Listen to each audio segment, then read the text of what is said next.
বিচার দিনের একটা দৃশ্য হলো, তা বলেন ইয়াউমা ইয়াকুমুর রূহু ওয়াল মালাইকাতু সাফফান লা ইয়াতাকাল্লামুনা ইল্লা মান আযিনা লাহুর রহমান ওয়া ক্বালা সাওয়াবা। যেদিন রূহ ও ফেরেশতাগণ সারিবদ্ধভাবে দাঁড়াবে, এমন এক সময় থাকবে যখন কেউ কথা বলতে পারবে না। এমন এক ধরনের নীরবতা, এমন নীরবতা বিরাজ করবে যার কথা মানবজাতি কোনোদিন শোনেনি। এমন ধরনের নীরবতার অস্তিত্ব কখনো কোনোদিন ছিল না। সেই রকম পিনপতন নীরবতায় আল্লাহ বলেন লা ইয়াতাকাল্লামুন, কেউ কথা বলতে পারবে না, ইল্লা মান আযিনা লাহুর রহমান, দয়াময় আল্লাহ যাকে অনুমতি দিবেন সে ব্যতীত। আর তিনি হলেন মুহাম্মদুর রাসূলুল্লাহ সাল্লাল্লাহু আলাইহি সাল্লাম। তিনি এমন সময় আল্লাহর কাছে আসবেন যখন সৃষ্টির কারো একটি শব্দ করার অনুমতি থাকবে না, সৃষ্টির কারো কোনো আওয়াজ শোনা যাবে না। তিনি আল্লাহর সামনে এসে আল্লাহর কাছে কথা বলার অনুমতি চাইবেন। ফায়ুযানু লি, তিনি বলেন আমাকে কথা বলার অনুমতি দেওয়া হবে। ওয়ায়ুলহিমুনি মাহামিদা আহমাদাহু বিহা লা ইয়াহদুরুনিল আন, সেদিন আল্লাহ আমাকে স্পেশাল একটি দোয়ার মাধ্যমে তার প্রশংসা, তার কৃতজ্ঞতা করা শেখাবেন, যেটি বিচার দিবসে আমাকে দেওয়া হবে, যা এর পূর্বে কাউকে দেওয়া হয়নি, কোনো সৃষ্টিকে দেওয়া হয়নি। এক স্পেশাল ওয়াহি রাসূলুল্লাহ সাল্লাল্লাহু আলাইহি সাল্লামকে দেওয়া হবে বিচার দিবসে, যা কোনো সৃষ্টিকে দেওয়া হয়নি। আর তিনি সেই দিন সে স্পেশাল উপায়ে আল্লাহর প্রশংসা করবেন, লা ইয়াহদুরুনিল আন। আর সেই ওহী এখনো আমার কাছে আসেনি, সেই দোয়া এখনো আমি জানি না। ফা আহমাদাহু বিতিলকাল মাহামিদ, তারপর আমি আল্লাহর দেওয়া সেই স্পেশাল বাক্যগুলোর মাধ্যমে আল্লাহর প্রশংসা করব। ওয়া আখিরু লাহু সাজিদান, আমি সেই বাক্যগুলো উচ্চারণ করার পর আল্লাহর সম্মুখে সিজদায় অবনত হব। কিয়ামতের দিনের দৃশ্যপটে রাসূলুল্লাহ সাল্লাল্লাহু আলাইহি সাল্লাম এমন জায়গায় থাকবেন, এই অবস্থাকে বলা হয় মাকাম মাহমুদা, একটা স্টেশন, অথবা বলতে পারেন এমন একটা স্টেজ যা প্রশংসিত। আর মানবজাতি সেটা প্রত্যক্ষ করবে, আমরা সবাই এটা দেখতে পাবো। আমরা সবাই তখন নিশ্চুপ থাকবো, আর তিনি সিজদায় পড়ে যাবেন। তিনি যখন সিজদায় পড়ে যাবেন তখন আল্লাহ আযজা ওয়া জাল্লা তার সাথে কথা বলবেন। এতক্ষণ তিনি আল্লাহর সাথে কথা বলছিলেন, এখন আল্লাহ আযজা ওয়া জাল্লা তার সাথে কথা বলবেন। তিনি কি বলবেন? ইয়া মুহাম্মদ ইরফা রাসাকা, তিনি বলবেন মুহাম্মদ তোমার মাথা উত্তোলন করো। ওয়াকুল, বলো, ইউসমা আলাকা, তোমার কথা শোনা হবে। শুধু যে আল্লাহ তার কথা শুনবেন তা নয়, বরং বিচার দিনে উপস্থিত সবাই তার কথা শুনতে পাবে। ইউসমা আলাক, তারপর আল্লাহ বলেন ওয়াসাল তুতা, চাও তোমাকে দেওয়া হবে, তুমি যা চাও দেওয়া হবে। কিয়ামতের দিন আল্লাহর একটি সৃষ্টি কেমন পজিশনে থাকলে আমরা সবাই যখন আল্লাহর নিকট ভিক্ষা চাচ্ছি, আতমিম লানা নূরানা ওয়াগফির লানা, হে আমাদের পালনকর্তা, আমাদের নূরকে পূর্ণ করে দিন এবং আমাদেরকে ক্ষমা করুন, এই কথা বলে আমরা আল্লাহ আযজা ওয়া জাল্লার কাছে কাকুতি মিনতি করতে থাকবো। আর এখানে আল্লাহ তার এই সৃষ্টিকে বলছেন তুমি চাও, তুমি যা চাও আমি দিব, সাল তুতা। এই হলো আমাদের রাসূল সাল্লাল্লাহু আলাইহি সাল্লাম। তারপর আল্লাহ বলবেন ওয়াশফা, তুমি যদি কারো পক্ষ থেকে কথা বলতে চাও, তুমি যদি কারো ব্যাপারে সুপারিশ করতে চাও, যাও সুপারিশ করো। তুশাফা, আমি তোমাকে অন্য মানুষদের পক্ষ হয়ে কথা বলার অধিকার দিলাম। তুশাফা, এই গ্যারান্টি আল্লাহ তার রাসূল সাল্লাল্লাহু আলাইহি সাল্লামকে দিয়েছেন। ফাকুলু ইয়া রব, তখন আমি বলবো ইয়া রব উম্মতি উম্মতি, তিনি সর্বসাকুলে এই কথা বলবেন, এটাই তার সম্পূর্ণ বাক্য, আমার উম্মাহ আমার উম্মাহ, আমার মানুষ আমার মানুষ। কিয়ামতের দিন সবাই বলবে নাফসি নাফসি, আমি নিজে আমি নিজে আমি নিজে। আল্লাহর নবীরা যারা মানুষকে আল্লাহর দ্বীনে আনার জন্য দিবারাত্রি পরিশ্রম করে গিয়েছেন, যেমন ইব্রাহিম আলাইহিস সালাম, যার এই দুনিয়ায় থাকাকালীন সময়ে শুধু একটাই উদ্বেগ ছিল মানুষের মুক্তি। বিচারের দিনে তিনি বলবেন না, যাও অন্য কোথাও যাও, যাও মুসার সাথে কথা বলো। মুসা আলাইহিস সালাম, যিনি বনী ইসরাইল নিয়ে চিন্তিত ছিলেন, তিনি বলবেন না, যাও ঈসার সাথে গিয়ে কথা বলো। আর আমাদের রাসূল সাল্লাল্লাহু আলাইহি সাল্লাম বলবেন, প্রসঙ্গত কোরআনে কিয়ামত দিবসের যে ভয়াবহতার কথা বর্ণনা করা হয়েছে তা একবার চিন্তা করে দেখুন। ইয়াউমা তারাউনাহা তাযহালু কুল্লু মুরদিআতিন আম্মা আরদাআত, প্রত্যেক মা যে তার বাচ্চাকে দুধ খাওয়াচ্ছে তার বাচ্চাকে ফেলে দিবে যেন সে কিছুই না। ইয়াফিরুল মারউ মিন আখিহি ওয়া উম্মিহি ওয়া আবিহি, সেদিন মানুষ তার ভাইয়ের কাছ থেকে পালাবে, মায়ের কাছ থেকে পালাবে, বাবার কাছ থেকে পালাবে। ওয়া সাহিবাতিহি ওয়া বানি, তার স্ত্রীর কাছ থেকে পালাবে, ছেলেমেয়ের কাছ থেকে পালাবে। আপনাদের কেউ কেউ হয়তো ইতিমধ্যে স্ত্রীর কাছ থেকে পালিয়ে বেড়ান, তাই আপনাদের কাছে হয়তো এটা অতটা ভীতিপ্রদ নয়। এই আয়াত হয়তো আপনার জন্য ভয়ের নয়, কেউ কেউ ভাবছে অবশেষে। যাই হোক, সমস্ত গুরুত্বের সাথে সেই দিন সবাই কাকে নিয়ে উদ্বিগ্ন থাকবে? নিজেকে নিয়ে। প্রকৃতপক্ষে সেদিন প্রত্যেক ব্যক্তি বলবে ওমান ফিল আরদি জামিআ সুম্মা ইউনজিহ, সবাইকে জাহান্নামে নিয়ে যান এবং বিনিময়ে আমাকে জান্নাতে প্রবেশ করতে দিন। এটাও কোরআনে এসেছে। মানুষ সেদিন এমন মরিয়া হয়ে উঠবে, সেদিন একজন মানুষ আল্লাহর সাথে কথা বলবেন, আর প্রথম যে শব্দগুলো তার মুখ থেকে উচ্চারিত হবে তা হলো উম্মতি উম্মতি। আপনার জন্য আপনার রাসূলের ভালোবাসা এমনই প্রগাঢ় সাল্লাল্লাহু আলাইহি সাল্লাম, আমার উম্মাহ আমার উম্মাহ। যদি আমরা তাকে ভালোবেসে থাকি, তাহলে যেই উম্মতের জন্য আল্লাহ রাসূলের এত ভালোবাসা, সেই উম্মতের জন্য আমাদের অন্তরে কিভাবে এত ঘৃণার বাস হয়? কিভাবে সম্ভব এটা? কিভাবে আমাদের পরস্পরের প্রতি এত ক্রোধ, বিচার, সমালোচনা, বিভক্তি, বিদ্বেষ, অনুমান, অহংকার। আর এই মানুষগুলো দাবি করে তারা রাসূলুল্লাহ সাল্লাল্লাহু আলাইহি ওয়াসাল্লামকে ভালোবাসে। এইসব তুচ্ছ বিষয় ভুলে যেতে এই ভালোবাসা কি যথেষ্ট নয়? আমাদের কোন পার্থক্যগুলো এর চেয়ে বড়? তো যখন রাসূলুল্লাহ সাল্লাল্লাহু আলাইহি ওয়াসাল্লাম বলবেন উম্মতি উম্মতি, আল্লাহ সুবহানাহু ওয়া তাআলা বলবেন ফায়াকুলু ইনতালিক, এগিয়ে যাও, ফাআখরিজ মিনহা মান কানা ফি কলবিহি মিসকালা শাইরাতিন মিন ঈমান, মনোযোগ দিয়ে শুনুন, যাও এখান থেকে বের করে নাও যাদের অন্তরে ঈমান আছে, এমনকি এখানে শারিয়া মানে বার্লি দানা, যা সামান্য একটু লম্বা হয়, যাদের অন্তরে এতটুকু পরিমাণ ঈমানও আছে, যে কোনো ঈমান যদি তাদের অন্তরে থেকে থাকে তাহলে তাদেরকে বের করে নাও। আপনি এগিয়ে যান এবং বের করে নিন। দৃশ্যপটটি কল্পনা করুন, রাসূলুল্লাহ সাল্লাল্লাহু আলাইহি ওয়াসাল্লাম মানুষকে রাখছেন, যাও যাও যাও, তিনি তাদেরকে সরিয়ে নিচ্ছেন। কিছু মানুষকে নিয়ে যাওয়ার পর ফেরেশতারা থামিয়ে দিলেন, কারণ কারো কারো ঈমান এর চেয়েও ছোট। সামান্য পরিমাণ ঈমান বলতে আসলে কি বোঝায়? কেউ একজন হারাম কোনো কাজে যুক্ত ছিল, সে ভয়ানক কিছু একটা করছিল, কাজটা করে ফেলার পর তার মনে অনুশোচনা জাগ্রত হলো, তার ভেতর থেকে কিছু একটা বলছে এটা খারাপ কাজ, আমার এটা করা উচিত নয়, আল্লাহ আমাকে এটা সম্পর্কে জিজ্ঞাসা করবেন।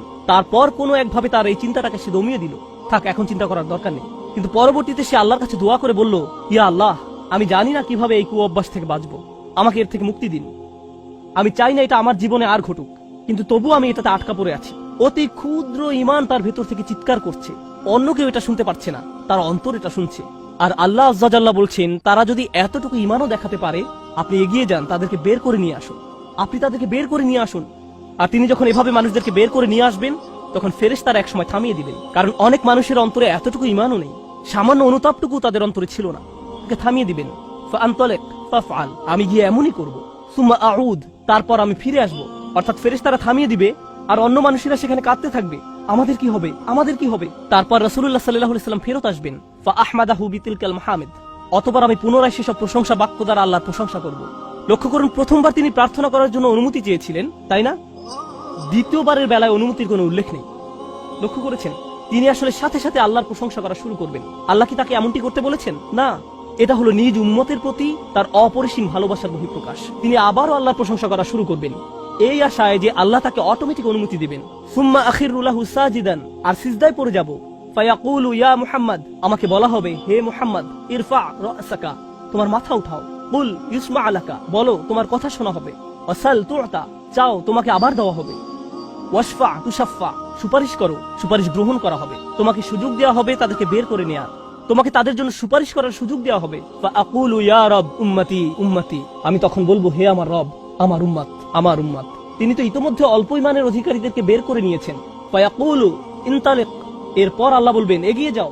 ফাআখরিজ মিনহা মান কানা ফি কলবিহি মিসকালা যাররাতিন আও খারদালাতিন মিন ঈমান, তোমাকে সুযোগ দেওয়া হবে তাদেরকে বের করে নেয়ার, সুপারিশ গ্রহণ করা হবে যাদের অন্তরে এক বিন্দু পরিমাণ ঈমান আছে। বালির দানা নয়, বালির দানা তো এতটুকু লম্বা, বরং বিন্দু পরিমাণ। খারদালা মানে সরিষার দানা, অতি ক্ষুদ্র বিন্দুর মতো। আর যখন আল্লাহ বলছেন এর ওজনের মতো, বর্তমানে আমাদের কাছে ডিজিটাল ওজন মাপার যন্ত্র আছে, আগের দিনে পাল্লা ছিল, তাই আপনি যখন এক মুষ্টি চাল এক পাল্লায় রাখতেন, সেটা হয়তো তেমন একটা ঝুঁকতো না। যদি একটু বেশি করে চাল রাখতেন তখন একটু ঝুঁকতো। এখন ডিজিটাল ওজন মাপার যন্ত্র দিয়ে গ্রাম, কিলোগ্রাম মাপা হয়। এমনকি সামান্য কয়েক দানা রাখলেও যন্ত্রের স্ক্রিনে ভেসে উঠে 0.001 গ্রাম। এখন শুধু একটি চাল রেখে দেখুন বা একটি সরিষার দানা রেখে দেখুন, স্ক্রিনে কিছু ভেসে উঠে কিনা? কিছুই হয় না, কিছুই হয় না। আর আল্লাহ বলছেন, আমি তোমার সুপারিশের কারণে, রাসূলুল্লাহ সাল্লাল্লাহু আলাইহি সাল্লামের দোয়ার কারণে এমন মানুষদেরকেও মুক্তি দিব যাদের ঈমান এমনকি এই দুনিয়ায়ও মাপা যায় না, এই দুনিয়ায়ও মাপা যায় না। প্রসঙ্গত, আপনি যদি একটি দানা খান, বুঝতে পারবেন যে কিছু খেয়েছেন? আপনি এমনকি বুঝতেও পারবেন না। এটা হলো এমন ধরনের ঈমান যার আছে, এটা সে নিজেও ভালোভাবে বুঝতে পারে না। এমনকি তারা নিজেরাও ঠিকমতো বুঝে উঠতে পারে না যে ঈমান আছে, আর অন্যরা কিভাবে বুঝবে? আর কেউ যদি একটি দানা আহার করে, এটা তাদের পুষ্টি সাধনে তেমন কোনো ভূমিকা রাখতে পারে না, এটা শরীরের জন্য যথেষ্ট পরিমাণের খাবার নয়। ঠিক তেমনি যার সরিষার দানা পরিমাণ ঈমান ছিল, সেই ঈমানও একটি ভালো জীবন অতিবাহিত করার জন্য তা যথেষ্ট ছিল না। কিন্তু তাদের অন্তরের কোনো এক জায়গায় একটি ঈমানের বাস ছিল। আল্লাহ বলছেন, তুমি এমন যাদেরকে পাও তাদেরকেও বের করে নিয়ে আসো। ফাআখরিজহু ফাআনতালিক, আমি যাব এবং তাই করব। আর এটা বিশাল এক জনগোষ্ঠী যারা আল্লাহর কাছ থেকে দূরে সরেছিল, তাদের ভেতরে একেবারে ক্ষুদ্র কিছু ঈমান ছিল। এরপর তো আর কিছু নেই মনে হচ্ছে, ঘটনা শেষ। কিন্তু রাসূলুল্লাহ সাল্লাল্লাহু আলাইহি সাল্লাম এখানেই থেমে যাননি। ফাআহমাদাহু বিতিলকাল মাহামিদ সুম্মা আখিরু লাহু সাজিদান, তিনি এখানেই থেমে যাননি, তিনি আবারও ফিরে যাবেন এবং আমি সেসব প্রশংসা বাক্য দিয়ে আল্লাহর প্রশংসা করব এবং আবারও সিজদায় পড়ে যাব। ফায়াকুলু ইয়া মুহাম্মদ ইরফা রাসাকা, আমাকে বলা হবে হে মুহাম্মদ মাথা উঠাও। ওয়াকুল ইসমা আলাকা, বলো তোমার কথা শোনা হবে। ওয়াসাল তুতা, চাও দেয়া হবে।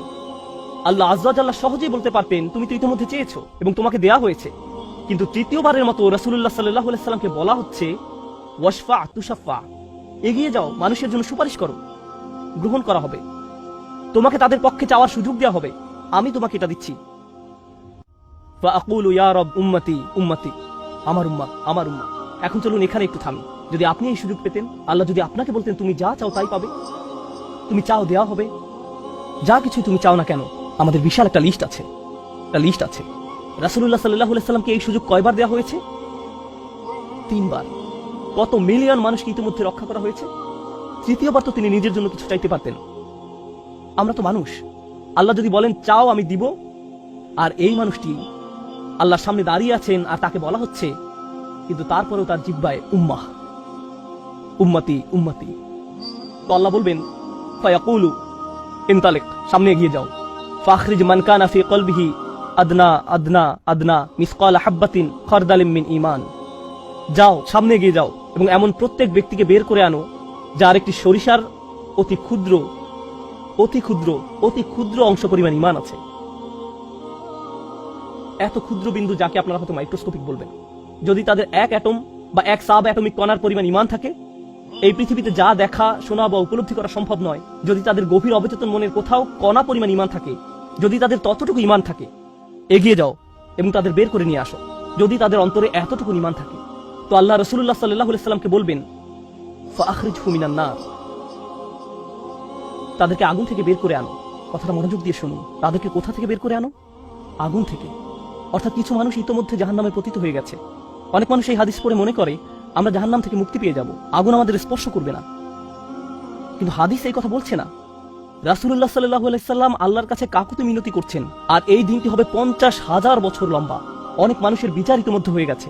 আর আমি আপনাদেরকে সেই আগুন সম্পর্কে শুরুতে বলেছিলাম, আপনি যদি এর বাতাসের স্পর্শ পান 1 সেকেন্ডেরও কম সময়ের জন্য, আপনার মনে হবে এর চেয়ে ভয়ঙ্কর আর কোনো শাস্তি হতে পারে না। আর আল্লাহ রাসূল সাল্লাল্লাহু আলাইহি সাল্লাম সেই মানুষগুলোর জন্য আশা ছেড়ে দেননি, তাদের জন্য হতাশ হয়ে পড়েননি। প্রসঙ্গত তারা মুসলিম, তারা কিন্তু মুসলিম, কারণ রাসূল সাল্লাল্লাহু আলাইহি সাল্লাম কি বলছেন, তার মুখ থেকে কোন কথাগুলো উচ্চারিত হয়েছে? উম্মতি উম্মতি। আগুনের মানুষগুলো মুসলমান, ওই মানুষগুলো অমুসলিম নয়, মুসলিম। তো রাসূল সাল্লাল্লাহু আলাইহি সাল্লাম বলেন ফাআনতালিকু ফাফআল, আমি যাব এবং সেটাই করব। প্রসঙ্গত রাসূলুল্লাহ সাল্লাল্লাহু আলাইহি সাল্লামের এই কথার সাথে হাদিসের সমাপ্তি হলো। আনাস ইবনে মালিক রাদিয়াল্লাহু তাআলা আনহু তার কাছে আসা লোকদেরকে এতটুকু বর্ণনা করলেন। ফাকুলতু লিবাদি আসহাবিনা, হযরত আনাসের কাছে হাদিস শিখতে আসা একজন বলল, আমি আমার কিছু সঙ্গীকে বললাম, লাউ মারারনা বিল হাসান ওয়া হুয়া মুতাওয়ারিন ফি মানজিলি আবি খলিফা, চলো আমরা হাসান বসরির কাছে যাই।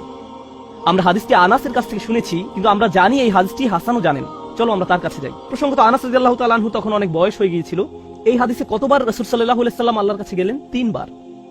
রাসূলুল্লাহ সাল্লাল্লাহু আলাইহি সাল্লাম ইন্তেকাল করেছেন বহু বছর আগে। আমরা জেনেছি এই হাদিস হাসান বসরিও জানেন, তারা আগে কখনো এই ধরনের কথা শুনেনি। খুবই আশ্চর্যজনক কথা। এজন্য তারা ব্যাপারটা যাচাই করতে চাচ্ছিলেন যে দেখা যাক হাসান বসরিও একই হাদিস বর্ণনা করেন কিনা।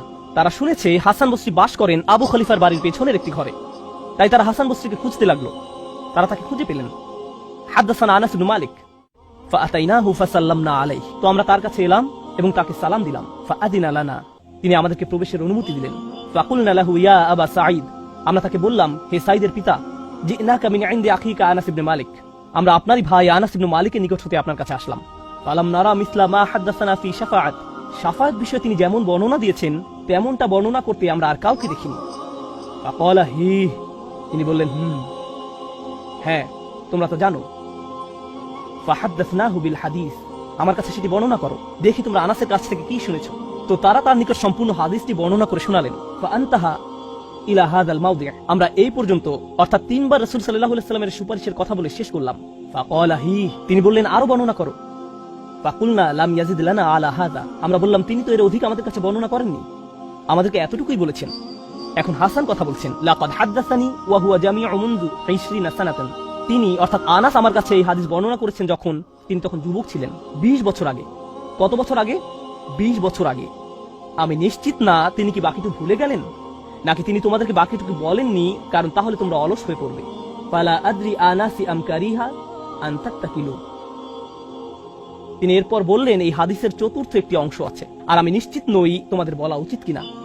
কারণ তার এখন বয়স বেশি হয়েছে, তার স্মরণশক্তি ওইভাবে কাজ করছে না। কিন্তু আমার সন্দেহ তিনি তোমাদের বলেননি, কারণ তোমরা এতে অলস হয়ে পড়বে। তারা বলল, ইয়া আবা সাঈদ হাদ্দাসানা, কিন্তু আপনি কি আমাদেরকে এটা বলতে পারেন? আমরা আসলে জানতে চাই। ফাদাহিকা, তিনি হাসতে শুরু করলেন। ফাকালা খুলিকাল ইনসানু আজুলা, তিনি কোরআনের একটি আয়াত উল্লেখ করে বললেন, মানুষকে সৃষ্টি করা হয়েছে তাড়াহুড়া প্রবণ করে। মা যাকারতুহু ইল্লা ওয়া আনা আদরি আন উহাদ্দিসুকুম হাদ্দাসানি কামা হাদ্দাসাকুম বিহি, আমি তো বর্ণনার উদ্দেশ্যেই তোমাদের কাছে বিষয়টি উল্লেখ করলাম। তিনি তাদেরকে উৎসুক করে তুলেছিলেন, আমি তোমাদেরকে বলবো তিনি তোমাদের নিকট যা বলেছেন তা সত্য। হাসান আরো বলেন, রাসূলুল্লাহ সাল্লাল্লাহু আলাইহি ওয়াসাল্লাম বলেন, এরপর আমি চতুর্থবারের মতো ফিরে আসবো। ফা আহমাদাহু বিতিলকাল মাহামিদ, এবং সেসব প্রশংসা বাক্য দিয়ে আল্লাহর প্রশংসা করব, যে বাক্যগুলো আল্লাহ আমাকে দিয়েছেন, যা অন্য কোন সৃষ্টিকে এর পূর্বে দেওয়া হয়নি, এবং সিজদায় পড়ে যাব। সুম্মা আখিরু লাহু সাজিদান, তখন বলা হবে, ফায়ুকালু ইয়া মুহাম্মদ ইরফা রাসাকা, হে মুহাম্মদ মাথা উঠাও। ওয়াকুল ইউসমা, বলো তোমার কথা শোনা হবে। ওয়াসাল তুআতা, চাও দেয়া হবে। ওয়াশফা তুশাফা, শাফায়াত করো গ্রহণ করা হবে। এই সময়ে এসে এতটুকুর চেয়ে ছোট ঈমানও আর অবশিষ্ট নেই। সকল সম্ভাব্য ঈমানওয়ালাদের মুক্তি হয়ে গেছে। আদনা আদনা আদনা মিসকাল হাব্বা, সবাই মুক্তি পেয়ে গেছে। ফাআকুলু ইয়া রব ইযান লি ফি মান ক্বালা লা ইলাহা ইল্লাল্লাহ। এখন রাসূলুল্লাহ সাল্লাল্লাহু আলাইহি ওয়াসাল্লাম বলেননি উম্মতি, এইবার তিনি উম্মতি বলেননি, তিনি বলছেন, হে আমার প্রতিপালক, আমাদেরকে তাদের সম্পর্কে শাফায়াত করার অনুমতি দান করুন যারা বলেছে লা ইলাহা ইল্লাল্লাহ।